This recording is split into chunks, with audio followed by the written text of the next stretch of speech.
Vamos mudar de assunto agora. Vamos falar do vestibular da UFN, que vai ser realizado entre os dias 25 e 27 de novembro.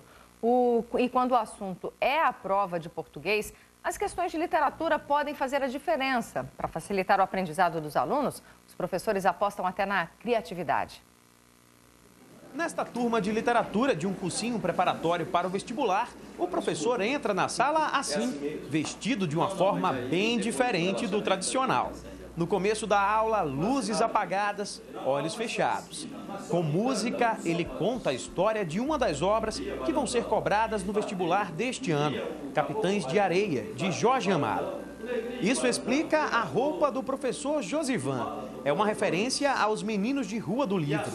É assim durante toda a aula, como se um personagem narrasse a história da obra. Eu acredito que o lúdico, a imagem, ela possa ajudar melhor do que o que se ouve e o que se lê. Aí a gente aposta nessa imagem, na encenação, na arte cênica, no dinamismo que a imagem pode trazer para o aluno. É um grande reforço. Estilo de aula aprovado pelos alunos. Facilita na hora que você vai buscar as informações. Quando você vê a questão, você fala, ele falou isso na aula. Aí você já lembra assim, sem ter aquela dificuldade em decorar. Além dele dar a obra em si, as obras do vestibular, ele também dá as analogias com a vida cotidiana, né? Com nossa vida, leva a gente para o mundo. Ele abre portas não só para o vestibular, mas como para o mundo em si. A gente aprende a viver, aprende a conviver com as pessoas e com a sociedade. É muito importante, eu acho, essa dinâmica de aula que ele tem. O jeito que o professor escolheu para dar aula é apenas uma estratégia para fixar o assunto. Mas estudar literatura para o vestibular tem também outras formas. Este outro professor explica o que costuma ser cobrado no vestibular da UFRN e também no Enem. E, além disso, o que os alunos precisam mostrar que sabem nesses exames. O texto é o que é mais valorizado tanto na UFRN quanto no Enem.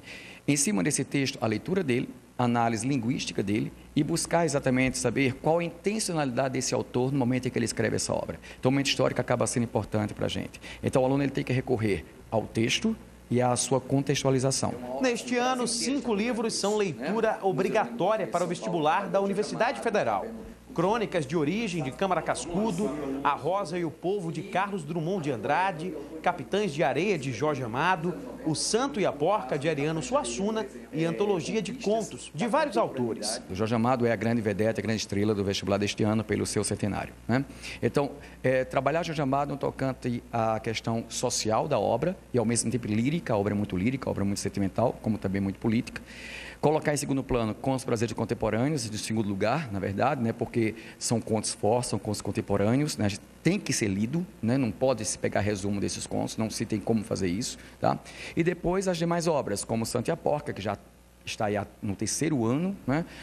As crônicas cascudianas, que são crônicas que nos remetem a Natal dos anos 20, tá? E a outra obra, que é exatamente a obra de Drummond, né? Que essa obra, assim, tem que ser lida, não tem como você fazer resumo de poesia.